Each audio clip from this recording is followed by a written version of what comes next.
And welcome to the program, Mr. Constitution Hour, Douglas V. Gibbs, douglasvgibbs.com. Right there. Check out what I write. This program used to be with Salem Media. It used to be on KPRZ, K-Praise, the Christian station down in San Diego County, and KCBQ, The Answer, San Diego. I've been an AM and FM radio host for 15 years. And we are down to one program left on AM FM radio, KMET 1490 AM, and it will be migrating over to my video channels in July. We are leaving radio. We are heading to doing everything online, and so good for you. If you want to watch live, there's a chat room. Sign into Rumble or YouTube. This show is on both.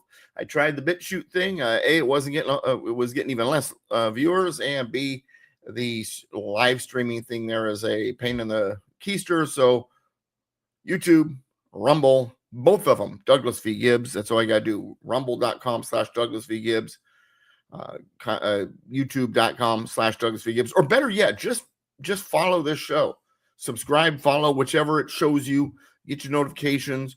Be a part of it. And I'm glad you're here. So I I want to address constitutional crises that are going on in this country tonight. That's the reason why I titled the show Unconstitutional. And the first one is unfolding in Oregon. And I talked about it today on my KMET 1490 AM program. And then my co-host, and I should have caught this faster than he did, but he's a student of mine, so to speak, and brought up something that was very interesting. And matter of fact, I am going to, and I'll let you guys know, I guess Thursday when Mr. Constitution Hour is on again, what happens, or if I was able to pull off what I want to pull off. But I talked about earlier, there's this thing, well, let's just say this, first of all, that this constitutional crisis that's unfolding in Oregon, it has profound implications for justice, victim rights, the rule of law in America. And the rule of law, when we talk about the rule of law, we're not talking about what judges say or what the law necessarily says, or even the Constitution, although the Constitution is a part of the rule of law. The rule of law is what Jefferson referred to in the Declaration of Independence, the law of nature and of nature's God. The natural order of things, the rule of law. There's the rule of law, and then there's the rule of man. When man starts to hijack the rule of law, they start to pick their own morality, their own order of things, then it becomes twisted. It isn't what was intended. And one of the things I like to use is when we abandon the rule of law and we embrace the rule of man, it doesn't take very long before we start dancing around a golden calf. And so I wrote an article about this. I talked about this earlier today on KMET. Dustin Wallace, age 16, here in Oregon, Roseburg, Oregon. He raped and murdered 5-year-old Sahara Grace Dwight back in 2010. He received a life sentence without parole in 2010. That's when the case and all that. Life sentence without parole, 16.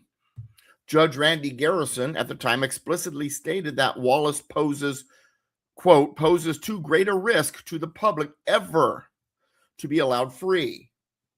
It should never be released on parole. Yet now, thanks to Oregon's Senate Bill 1008, signed into law actually a few years ago, 2019, and they're working their way through the system. I wasn't even familiar with this. It was signed into law by former Governor Kate Brown, Jerry Brown's sister, Jerry Brown, the former knucklehead commie governor of California. And so now because of that law, Senate Bill 1008, signed into law in 2019, Wallace, who's supposed to be incarcerated in prison behind bars for life without any chance of parole. And he really, it should have brought a death penalty, but they don't believe the death penalty is okay for anybody under 18. Because what he did was heinous. It wasn't just a rape and murder of a 5-year-old. It was after all the kid's bones were broken, and then after the kid died at his hand, he continued to sexually molest the body. And so, but anyway, that said, and there is a death. It's interesting because in the Oregon Constitution, there is a death penalty.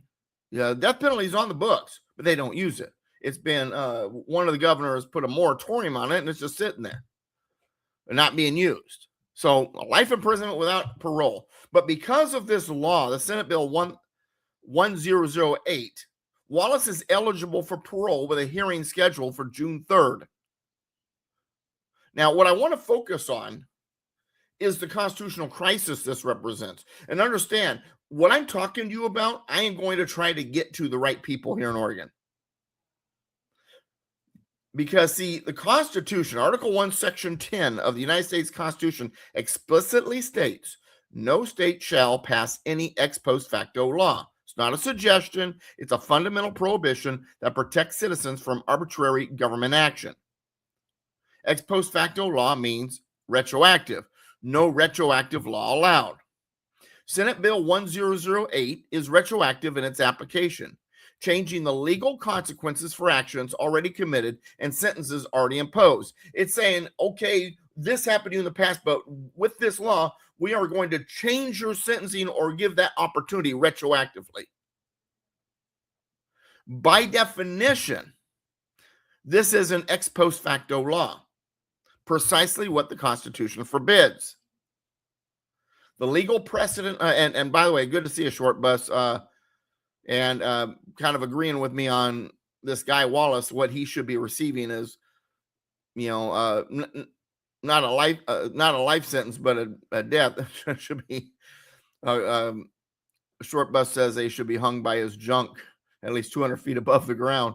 I still think that's too merciful, Ed, but anyway, so the legal precedent is also clear. So first of all, the Constitution is clear. Article 1, Section 10. No state shall make any ex post facto law, period. No retroactive law. This law is retroactive.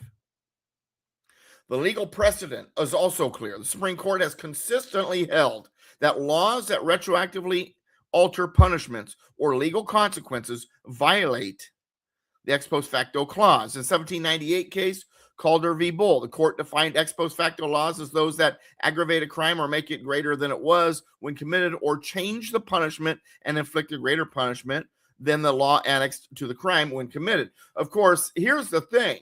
Notice what that precedent said. That the main reason for no ex post facto laws, they were afraid that they would change the punishment to be worse than originally was. They never even imagined, the founding fathers didn't even imagine, those early cases didn't imagine that we would have someone to do something so heinous, and then there'd be some idiots out there saying, let him loose. Let's change his penalty to something that's less. Anyway, so Oregon's SB 1008, this is what it does. It changes the punishment. And once again, I'm talking about the legal precedent here now. I'm talking about Calder v. Bull, 1798, and Oregon's SB 1008 violates that precedent along with the Constitution. It changes the punishment from life without parole to the possibility of parole, effectively lessening the legal consequences for Wallace's horrific crimes. Now, while one might argue this benefits the defendant, the constitutional prohibition applies regardless of whether the retroactive application benefits or harms the offender. The principle is that laws cannot be applied retroactively to change legal consequences. This isn't about, and this isn't just about one case. So Minnesota Patriot, glad you're here. Glad to see you in the chat. Short Bus, did he have dual citizenship with a certain Middle East country?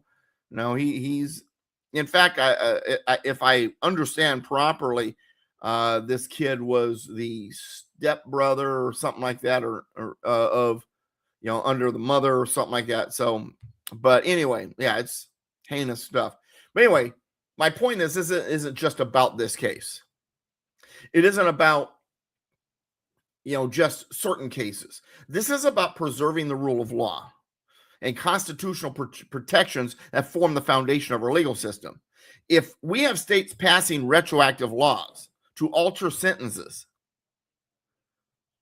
or any other retroactive law, any kind of ex post facto law, it undermines the entire concept of finality in criminal justice and creates uncertainty about the meaning and effect of legal judgments. And that's why I want to take action. I mentioned early on that, what I'm going to do. Here's what I plan to do. I plan to contact the father of Sahara Grace Dwight, the girl who was raped, murdered horrifically, and more. Tyler Dwight. And I didn't even know about this case until this morning. I turned on Kayleigh McEnany's program on Fox News. She has the Saturday morning show. And I like Kayleigh McEnany. I think she's sharp. But Tyler Dwight, the father of Sahara Grace Dwight, was on the program. And he was talking about this. I'm like, whoa, this is crazy. And then I decided to talk about it on my program on KMET. And then my co-host, Alan Meyer, says, well, Doug, retroactive, doesn't that violate Article 1, Section 10, ex post facto? So darn it, you're right. I hadn't thought about that yet. I was so disgusted. I was so horrified by this case that I had even my brain kind of skipped over the part that it violated the Constitution. So Alan brings me back to earth on this. And so I want to get this information on Tyler Dwight. I want to, as the victim's father, whose daughter's memory and justice are directly impacted by this unconstitutional law, he would have clear standing to seek legal intervention. With proper legal counsel, an emergency motion could be filed to halt the parole proceedings based on the ex post facto violation. Such a motion would request immediate review of SB 1008's retroactive application and ask for a stay of the parole hearing until the constitutional issues can be fully litigated.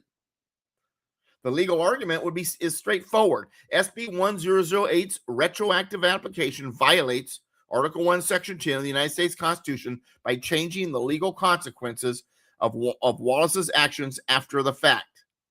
The original sentence of life without parole was legally imposed at the time of sentencing, and any law that retroactively alters that sentence is unconstitutional. And this isn't just about justice for Sahara Grace Dwight. It's about upholding the Constitution that protects all Americans from arbitrary government action. If we allow states to pass retroactive laws that alter punishments, we undermine the very foundation of our legal system. And so I am going to do what I can. And I urge all Oregonians, all Americans who value constitutional principles, if you want to try to get involved with this, contact your rep, see if you can, get a hold of Tyler Dwight, the father of Sarah Grace Dwight. I'm going to be, doing after this program, because I just, started putting all this together a little while ago. After this program, I'm going to start doing my research and try to get a hold of them over this weekend. And hopefully by Monday, we got a case being filed. Contact your representative, support legal challenges to SB 1008 in Oregon. Stand with victims' families who deserve finality in the pursuit of justice. Some crimes are so horrific, so evil, that they forfeit any claim to future freedom. The rape and murder of a 5-year-old child, and then the violation of the body during and after death certainly qualifies. Dustin Wallace earned his life sentence without parole, and both justice and the Constitution demand he serve it. Hell yeah, Doug. This is Ed in the chat room again. Hell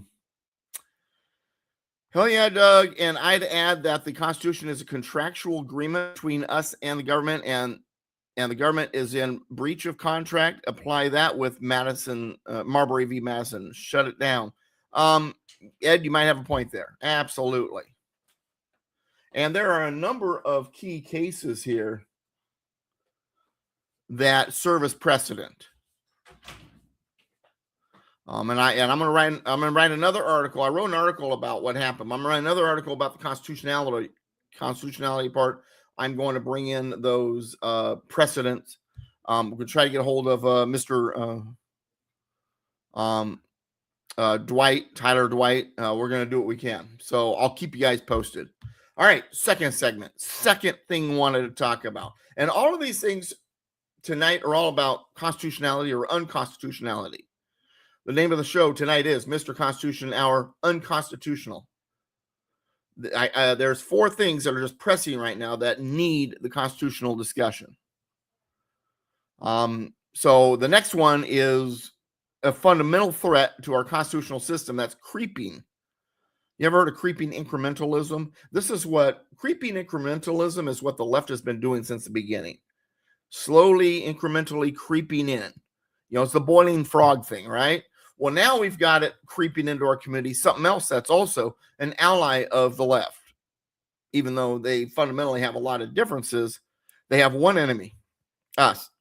And so a fundamental threat that's creeping into our constitutional system, that's creeping into communities across America, is the implementation of Sharia law in violation of our founding principles. Islam deciding they are going to start changing the system where they're at. And I talked to a few other people that are like, well, that's conspiracy theory.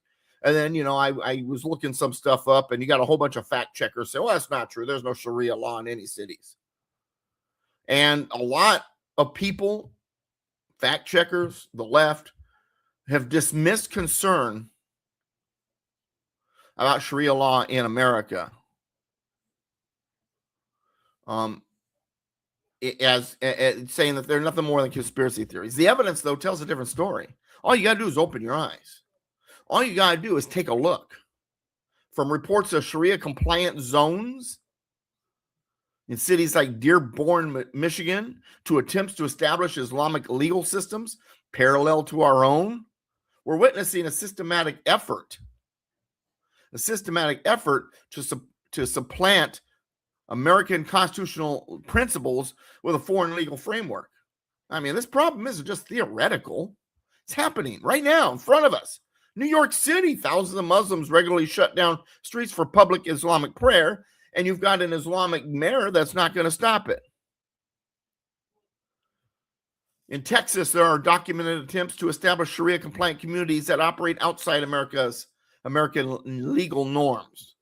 But here's what every American needs to understand. Sharia law is fundamentally incompatible with our Constitution. And any attempt, and I mean any attempt to implement it, even in limited ways, represents a direct violation of our founding principles. So Ed in the chat room says, I think you and Zuniga, which would be, I'm trying to remember the name of I know who you're talking about. I can't remember the name of his thing now off the top of my head, but I've got a bunch of friends that are involved in it. And Sheriff Mack should have a D program together. Absolutely. I think that some of the methods are a little different. Sheriff Mack and I agree across the board, except for on Article 5 convention. We kind of disagree with Zuniga. He definitely is getting back into Zuniga's kind of getting back into like committees of correspondence and committees of safety at the local level and all of that. So the militia, he's also all about getting the militia back the way it's supposed to be. And I'm full throttle. I like these guys. No disagreement, Ed. Now that said, get back to where I'm at. So when it comes to what we're talking about with Sharia law, let's start with Article 6, Constitution, Article 6, Supremacy Clause. This Constitution and laws of the United States, which shall be made in pursuance thereof, and all treaties made shall be the supreme law of the land. Supremacy Clause makes clear that no other legal system, foreign or religious, can override our Constitution. Period. Constitution is the supreme law of the land. You can't come in and say, well, I've got this better system. No. Sharia law, by its very definition, claims supremacy over all other laws because it is considered the divine law of Allah. And this creates an irreconcilable conflict with our constitutional system, where the Constitution derives its authority from the consent of the governed. Sharia claims divine authority that cannot be questioned or altered by human institutions. Then there's Article 4, Section 4, which guarantees to every state a republican form of government. This guarantee extends to cities and local governments as well. A republican form of government, as designed by our founders, is one based on constitutional principles, representative government, and the rule of law as established by God, by the Constitution that exists and operates by the consent of the governed, the people, we the people. Sharia law is not a republican system.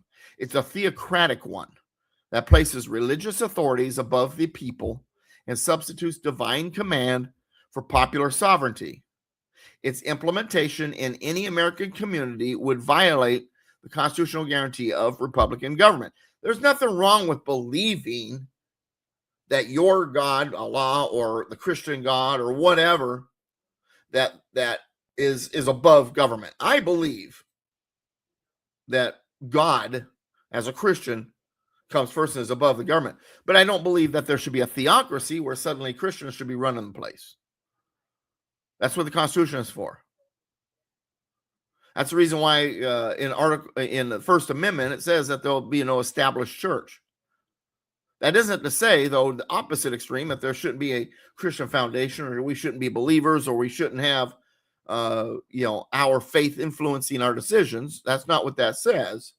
But we should not have an established church. Our laws should not be based on some religious theocratic system.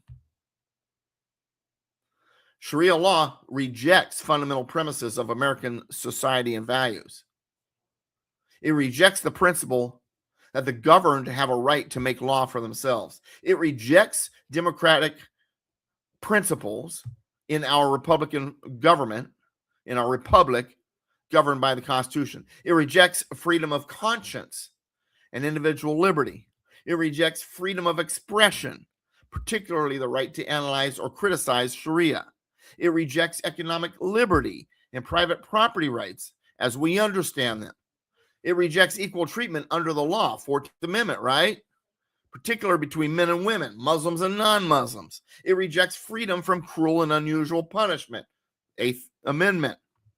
Our founding fathers understood this threat clearly.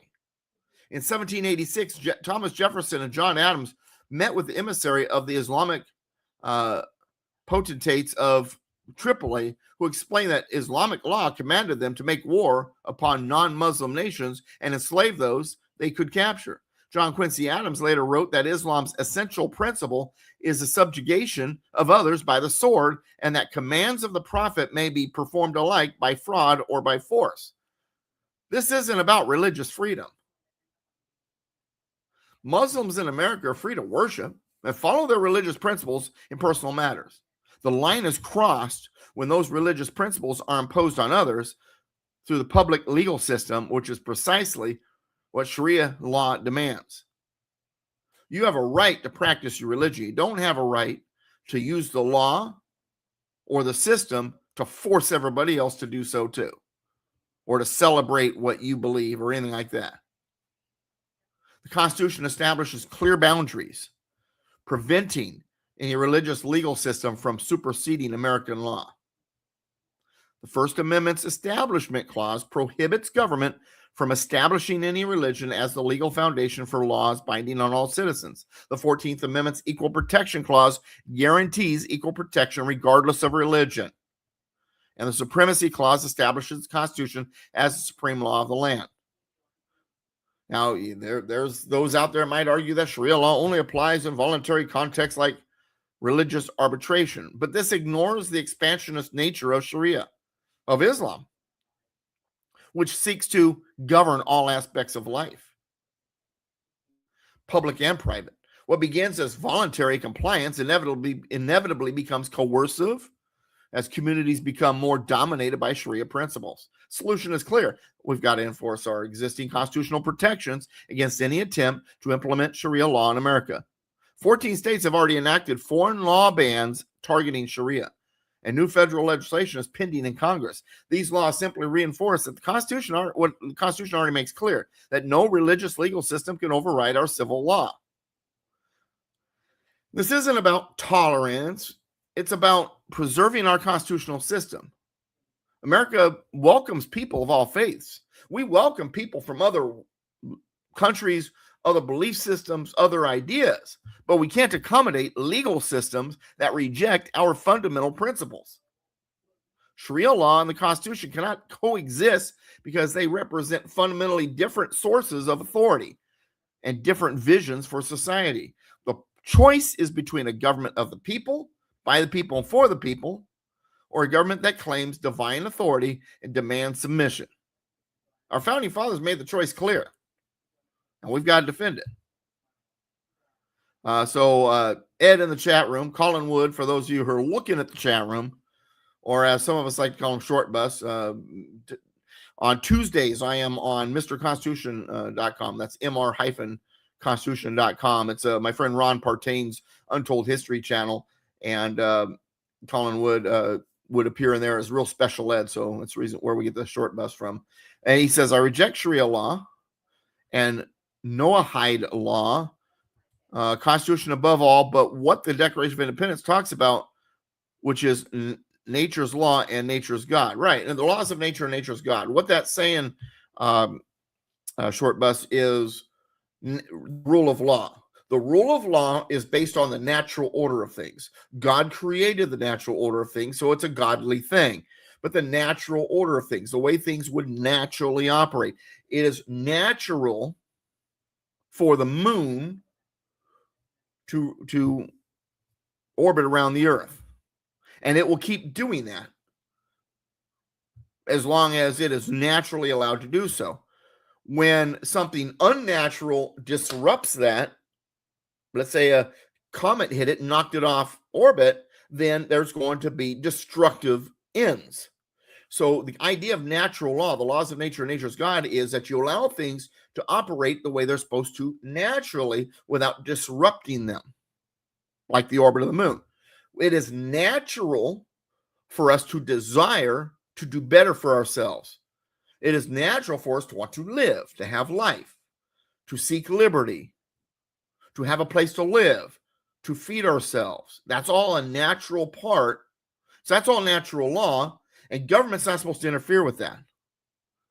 Life, liberty, and the pursuit of happiness. You don't have a right to education, you have a right to pursue it, and government's not supposed to put up roadblocks. You don't have a right to health care, you have a right to pursue it. Government does not have the authority to put up roadblocks. You have the right to house yourself and feed yourself, to pursue it. You don't have a right to it, you have a right to pursue it, and government's not supposed to put up roadblocks to keep you from doing it. Because you have a natural right to be able to pursue those things. Life, liberty, and the pursuit of happiness. Someone says, well, I have the right to pursue my gay cake. That person was discriminating. No, they didn't keep you from pursuing your gay cake. Keep pursuing. They didn't offer the product, but somebody does. Keep pursuing it. Government's not supposed to then put up a law that says you can't have it. But if a vendor doesn't produce that product, it's not right to sue them and call it discrimination. See what I'm saying? Life, liberty, and the pursuit of happiness. And the thing is, and we're talking about this, and this is an age-old argument. I mean, this constitutional crisis we're experiencing, this attempt to systematically transform America by those who reject our founding principles in favor of some type of socialist ideology, is nothing new. The Democratic Socialists of America have effectively completed their takeover of the Democratic Party. When Barack Obama declared his intention to fundamentally transform America, I took it very seriously. It wasn't just political rhetoric. We now see, all of us, that it was a declaration of war against our constitutional system. The transformation didn't happen overnight. You know, like I said, it's been going on since the very beginning. I mean, in my book, 7 Worst Constitutional Liars, I discussed the assault on our constitutional system, that it began before the ink was dry on the Constitution. It began with Alexander Hamilton, who advocated for centralized power over the limited government our founding fathers designed. Over 2 centuries, for over 2 centuries, federal power has grown, has centralized, consolidated to what we have today is a more of a national government than a federal system with dual sovereignty that the Constitution established. Now, the Democrats are openly declaring their intention to complete this transformation and do so forcefully if necessary. As I detailed in an article I wrote and on my show earlier today on KMET, when their ideas fail in the arena of public debate, they turn to system manipulation. House Minority Leader Hakeem Jeffries made this explicit, stating that the Democrats must, quote, break MAGA extremists. Either MAGA extremists are going to break the country or we're going to break them, and our goal is to break them. What kind of language is that? They're going to break us? They're going to break those in the country who disagree with them politically? This isn't political opposition. It's a declaration of war against fellow Americans who hold different political views. Then you got Alexandria Ocasio-Cortez, AOC. Of course, I say AOC stands for All Out Crazy. She made a statement that her ambitions are bigger than becoming president. Quote, my ambition is to change this country, she said. Presidents come and go, but single-payer health care is forever. A living wage is forever. Workers' rights are forever. Well, this reveals the true agenda, does it not? AOC, like most of the Democrats, like the Bernie Sanders Democratic or Socialist, Democrats, is that they don't plan to work within the constitutional system. What they're doing is they seek to fundamentally transform our country into something that the founding fathers never intended. And what these transformationalists fail to acknowledge, or perhaps they deliberately ignore, is that their agenda violates the Constitution in multiple ways. And they claim, they wrap themselves with the Constitution, claiming the Patriot Act. Short Bus in the chat room is going through his, ways that his rights or life, liberty, and happiness are being obstructed, and he brings up the Patriot Act. One thing I have said about the Patriot Act is we didn't need the Patriot Act. We already have a Patriot Act. It's called the Second Amendment. Trust me, if everybody's armed, or at least a lot of people are armed, and you don't know who it is, and you don't have to get a license or permit to do so, trust me, terrorism, Islamism, Sharia will be the least of our worries in this country. Just saying. And here's the thing about all of this, that this attempt by AOC and the Democrats to change our, and this goes back to what I was saying a moment ago about Sharia law too. Article 4, Section 4 brings us right back to that. Guarantees every state a Republican form of government. This isn't just about having elected representatives. It's about maintaining a government based on constitutional principles, limited government, rule of law, checks and balances. Socialism, with its emphasis on centralized control and collective ownership, is fundamentally incompatible with Republican government. Secondly, Article 6, getting back once again what we were saying in the last segment. Article 6 of the Constitution establishes the Constitution as supreme law of the land. Any attempt to fundamentally transform America must work through the amendment process outlined in Article 5, not through executive orders, court packing, and bureaucratic manipulation. The Democrats' approach of sidestepping constitutional procedures to implement their agenda represents a direct assault on our constitutional order. The pattern is clear and alarming. When Democrats lose in the courts, they talk about judicial reform, like in Virginia, where they reportedly considered lowering the mandatory retirement age for state Supreme Court justices from 75 to 54 to force out every sitting justice who ruled against their gerrymandering scheme. When they lose elections, they talk about abolishing the Electoral College and expanding the Supreme Court. Kamala Harris declared we got to neutralize the red state cheating. Because, see, if they lost, it's cheating, even though they cheated to win. They project. There's a brutality at play, said Kamala or whatever on the other side, and ruthlessness, and we need to play to win.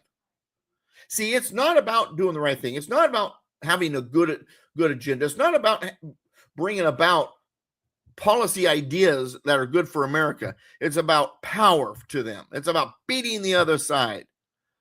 And House Speaker Mike Johnson, called it institutional arson, describing it as blowing up the system when you lose. And what makes this particularly dangerous is that socialism has failed everywhere it's ever been tried. From Venezuela to the Soviet Union, from Cuba to China, socialist experiments have inevitably led to economic collapse, loss of freedom, mass murder. The 20th century alone saw over 100 million people killed by socialist communist regimes. Yet here in America, we have elected officials who openly embrace this failed ideology. And I don't know how many of you are familiar with Trevor Loudon. And I had a lunch with Trevor Loudon, I don't know, about 3-4 weeks ago. I was in Florida. And Trevor Loudon, he has put out 2 documentaries, The Enemies Within and The Enemies Within the Church.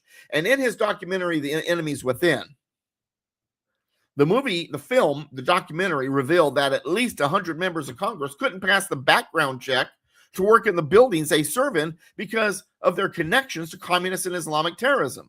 These aren't people who want to work within our constitutional system. They want to destroy it. And there's an old saying, and it's been attributed to all kinds of different people, and I don't know who said it, if it was said, who wrote it, whatever. But there's a saying that I think is proving to be prophetic, that America will willingly raise the red flag of communism herself. We have a major political party that no longer believes in American exceptionalism, constitutional limits on government power, or even the basic premise that government exists to protect God-given rights, or to really to secure God-given rights. That's the right way to say it, secure them. Instead, they believe government exists to redistribute wealth, control behavior, transform society according to their ideological vision by force if necessary. This is why I've long argued the battle for America's soul is a constitutional battle. Yes, it's also a spiritual battle. Yes, I believe we're in a spiritual war. Yes, I believe that in order to hang on to the Constitution, we better get right with God. But if we lose our faith and the Constitution, if we allow it to be transformed into something that permits unlimited government power, we lose everything that makes America exceptional. I think the choice before us is clear. Preserve the constitutional system that has produced more freedom and prosperity than any in human history, or allow it to be replaced by a failed ideology that has brought nothing but misery wherever it's been tried. And as we approach the next election cycle, I urge all Americans to consider this fundamental question. Do we want to fundamentally transform America into just another failed socialist experiment? Or do we want to preserve the constitutional republic our founders gave us? And we're going to the polls for the midterms, right? In November. The choice is on the table. And the answer to that question will determine not just our future, but the future of freedom itself. Now, Ed in the chat says, serious question, Doug. So let me take a look at your serious question. I'll see what I can do here. The only way to alter Constitution is through amendments, so aren't any acts circumventing the law of the land? Yes. So anytime you try to use a law to change anything that's constitutional, or for that matter, through the courts, you're violating the Constitution. And these things, I'll give you an example. So there's this a law in 1973 that restricts the president's power of impoundment. Presidential power of impoundment is a constitutional power, but they said that they're going to restrict it through that law. Well, no, if he has that power, you can't just suddenly restrict his authority given to him by the Constitution through law, for example. Next question. Why is that parties only worry about parties? Each candidate could answer should answer questions about what they will do for the American people, not their party. Well, and Ed, the two-party system, this is a discussion I get into with people a lot. One of the problems is that the parties have become so powerful, and it's all about money, it's all about position, and it's not a flawless system for sure. And most people will argue about the two-party system or just political parties in general. But the reality is we naturally do it. So in other words, it's a reality we have to find a way to operate through. So if I don't like the party system, then I want to take over one of the parties.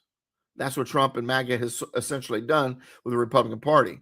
The thing is, and here's what I mean by this. So when I say we naturally do it, if we were to hypothetically get rid of political parties, no political parties, candidates, you answer to the people, you answer to who's voting for you. There's no party affiliation, there's no party control, there's no party money.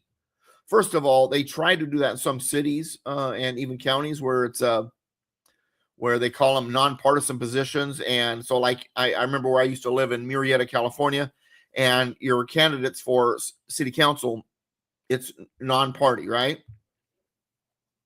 But if one of those candidates appeals to a particular party, persons from that party start pumping money into that the parties still get involved, first of all. So second of all, even if you were to hypothetically get rid of the parties and you had nothing but nonpartisan people out there, and we were operating on that, and then an issue comes up, and usually the discussion is big government versus small government. Typically, that is the division.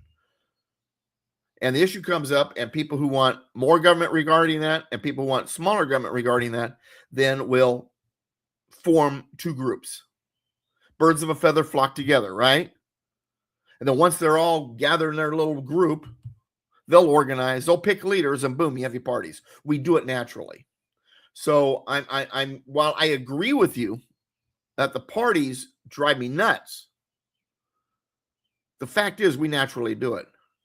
So the way to fix it is not to get rid of parties. And even in countries like Austria, where there's like 15 parties, and first of all, they can't get a majority anywhere because there's so much division. And then when they do get a majority, it's because of coalitions. And what happens with those coalitions? The parties typically coalesce into two groups, one for big government, one for small government. So they naturally, I get the tribalism. That's a term you could use, Ed. I get it.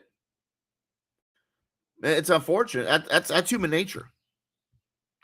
So what we got to do is we got to grab hold of whatever party it is and get it the way we want, or find a way to get a third party, and then eventually one of those parties would disappear if you got a really good third party.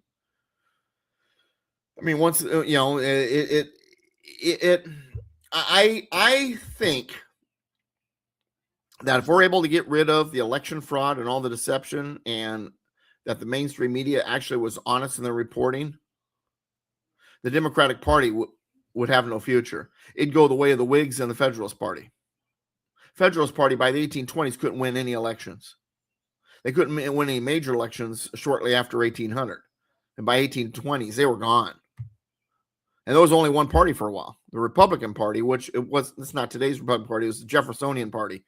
And then as that party and the era of good feelings commenced, then that division, the two-party idea, those differences of opinion, emerged inside the party. And eventually the party, because of its division, began to call itself the Democratic Republican Party, because there were Democratic-minded and Republican-minded people in the same party. And then eventually it became the Democratic Party because the Democratic-minded people took over, and the Republican-minded people, fearful of Andrew Jackson primarily because they thought he was trying to be a king, formed the Whig Party. But then the Whig Party became a problem, and it became more centralizing power, but trying to make the legislature king instead of the president king. Sound familiar? And but then it divided within, mostly over slavery, pro versus. So once again, you have these two issues. Birds of a feather flock together. They pick leaders, and boom, it split the party. And what wound up happening is the anti-slavery people wound up forming the Republican Party in 1854, and the rest of them either went to smaller independent parties, like the what did they call themselves? The no something. There's the Free Soilers, and there was the no something. Or they went to the Democratic Party. But again, the tribalism, as you want to call it, Ed, took over, and that's what happens. So we can sit there and complain about the two-party system all we want. It ain't going to fix it. So if you're stuck with a two-party system or you're stuck with parties, then you either need to create a party that's going to overpower these parties, or you need to grab a hold and get control of an existing vessel in the system. That's the reason why I'm a Republican. I'm not a Republican because I've always loved the Republican Party. I've had my issues with Republicans. I've challenged Republicans. I've said rough things about certain Republicans. And there was this one speech in Temecula one time with a women's group out there, and they were considering voting me not to speak because I had said ill things about a Republican congressman. But, my attitude is if someone's a dirtball, I don't care if there's an R or a D after them. I'm going to call him a dirtball.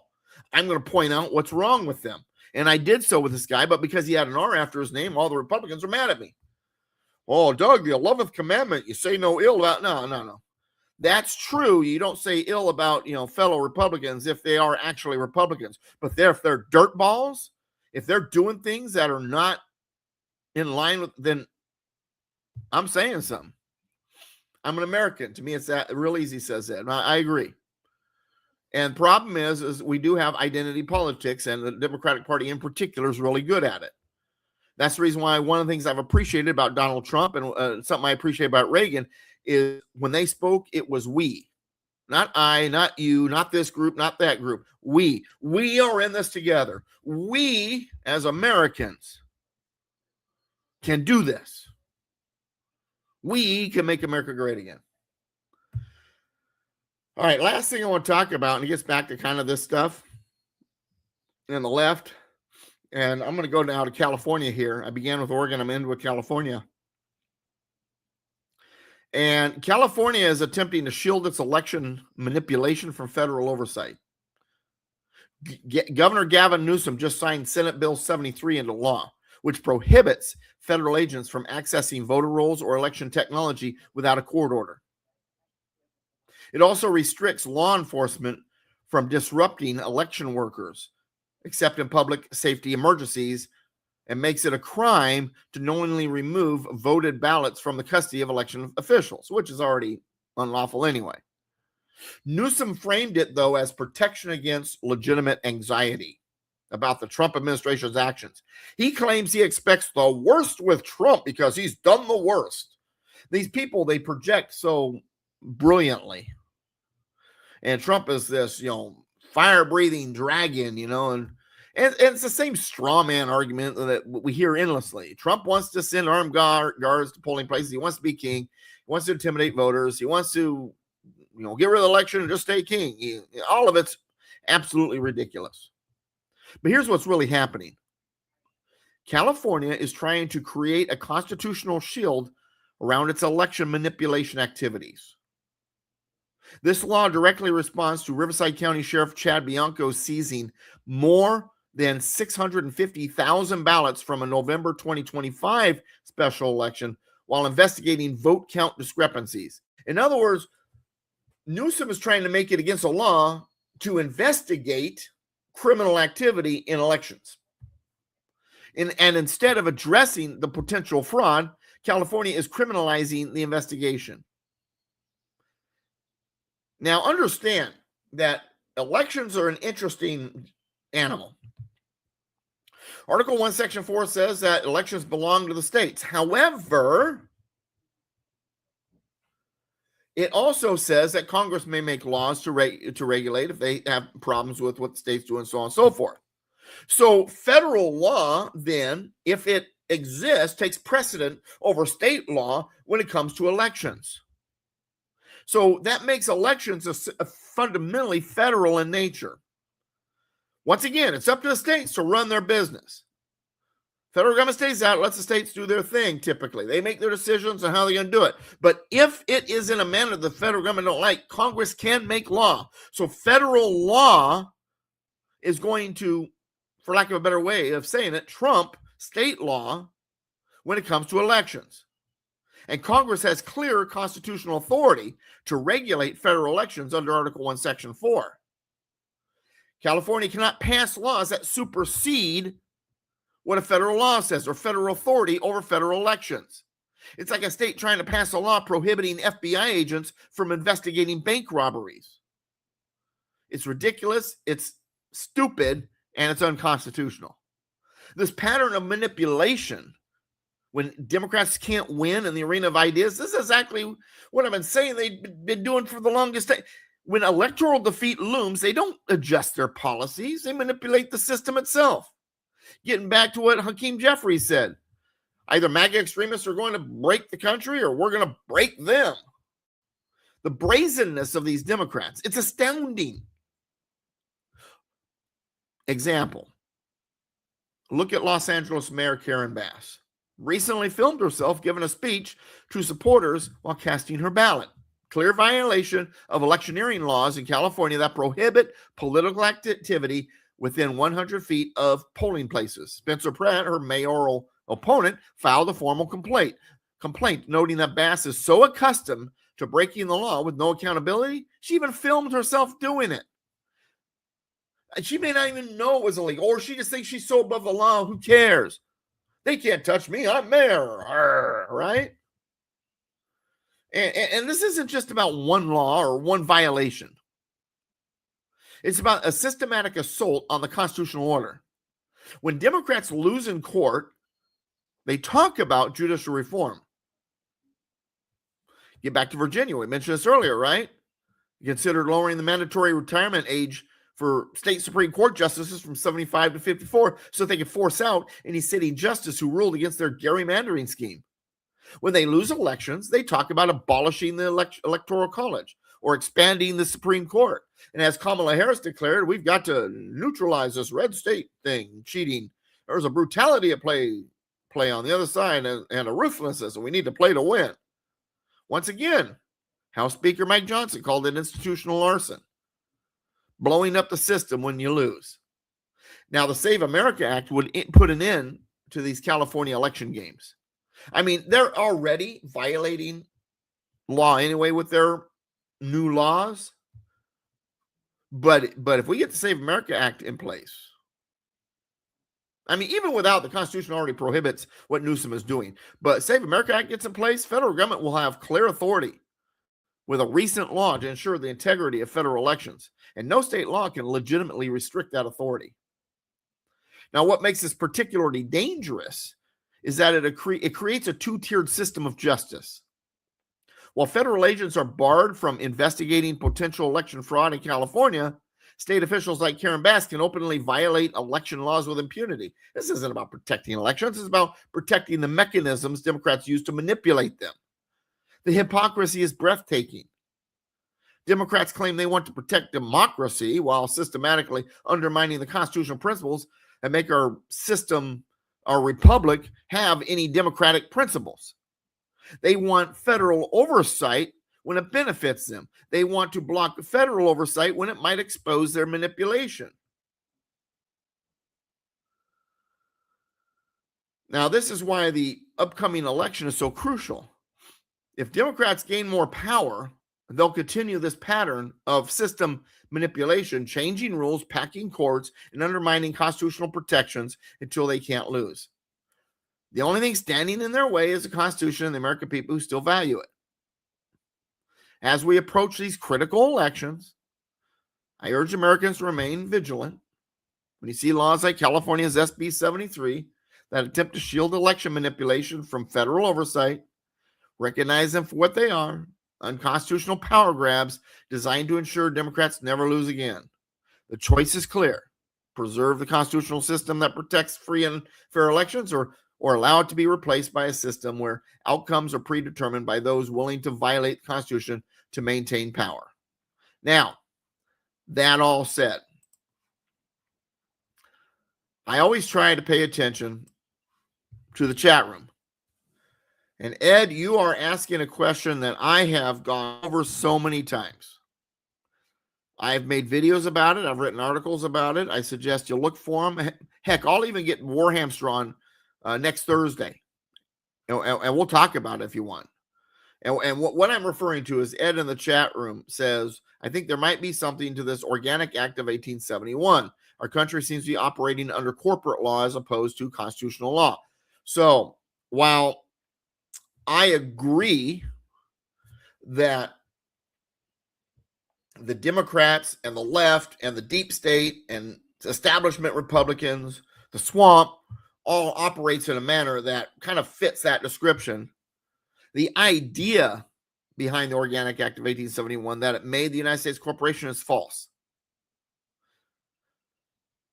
There's nothing that says that we became one or that we are one. In other words, they are acting like this despite the fact that it wasn't turned into a corporation, as some people like to say. The problem is more egregious than some title corporation or something like that. Is they're doing it regardless. And they're doing it over the ages, because this leftist idea of moving America and this, while there's no organized, black helicopters, guys with their black briefcases having meetings on how we can destroy America, the basic foundation on how they operate is all the same. They don't need to communicate with each other because they believe the same stuff. And they take actions to move us in that direction. That's what they do. And so now I will and you get into waging war and all that. And once again, I get it. I talked about this, I think, last week when it comes to waging war. I think when I was talking about libertarians the other day, I brought this up. All of those things that you talk about when it comes to war, making war, bankers' wars, it's all true. I get that.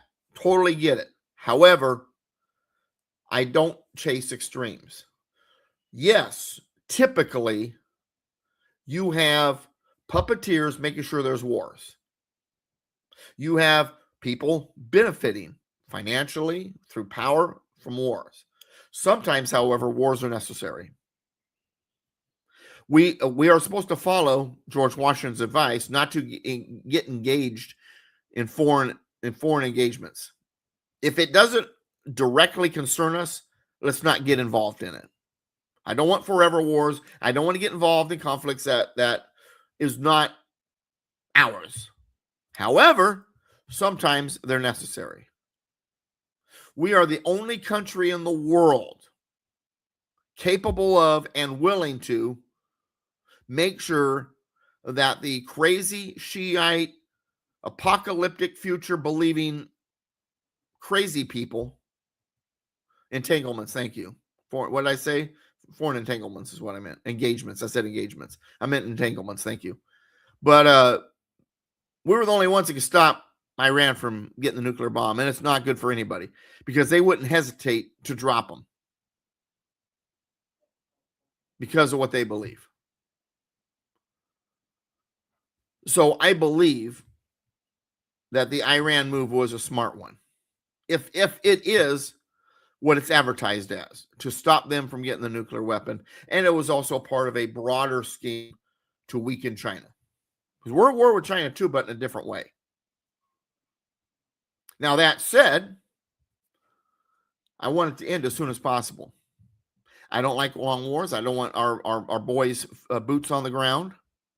And I want the gas prices to come down. And once that war is ended, once it's all done, it's going to take 2-3 months before those gas prices work their way back down to where they were. Oh, they'll start dropping probably fairly immediately. But Samson option, any thoughts?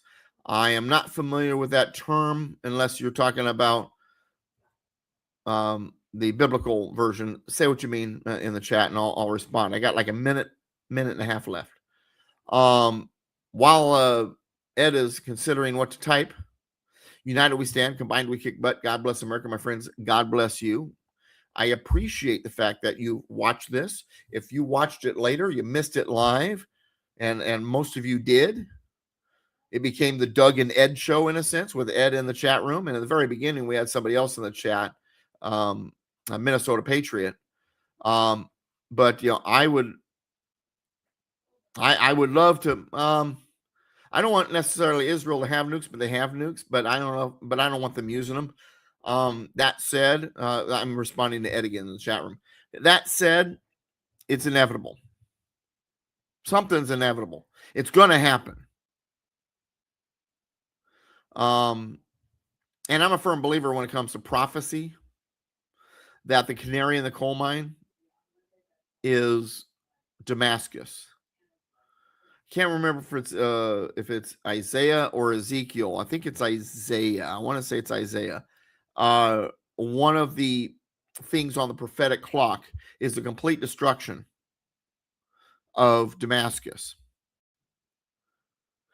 That to the point where no one will be able to live there. What does that sound like to you? Sounds like a nuclear blast to me. And if that happens, and Damascus gets, I'll be looking to the sky, because that's a very important part of the prophetic countdown clock. Now, that said, thanks for spending the time with me, Ed. Everyone else that watches the show either live or later on. I know most people don't like long things. Some people do. I'm working on short videos. I got one which I've already scripted out. That's actually based on some of Ed's writings, a bunch of them, and I haven't gotten it out there yet. So I got some short stuff that's coming too. And Doug, you got to read Ron's book. He said I'm not going to read it. I will read it, but right now is not the right time. I don't have that kind of schedule. As for the rest of you, continue to come here. Hit the notification. Go to DouglasVGibbs.com, and at DouglasVGibbs.com, scroll down on the main page, become a member of the email list, and that way you get emails before these shows happen from me. I always send them out. Ed, he says, thank you, Doug. I appreciate you. No, I appreciate you, sir. Thank you, because when you ask the tough questions, you sharpen my knives. It's important. We have to have these discussions. We have to have these debates. We have to have whatever. You have questions for me, you can put it in the comment section, or even better, go to DouglasVGibbs.com and ask Doug. There's a link. It says Ask Doug. Leave comments too, though. More of the comments, the better the better exposure my videos get. When there's stuff in the chat room, my shows get exposure. It's all good. All right, we'll see you next time. Thanks for being here. Bye-bye now.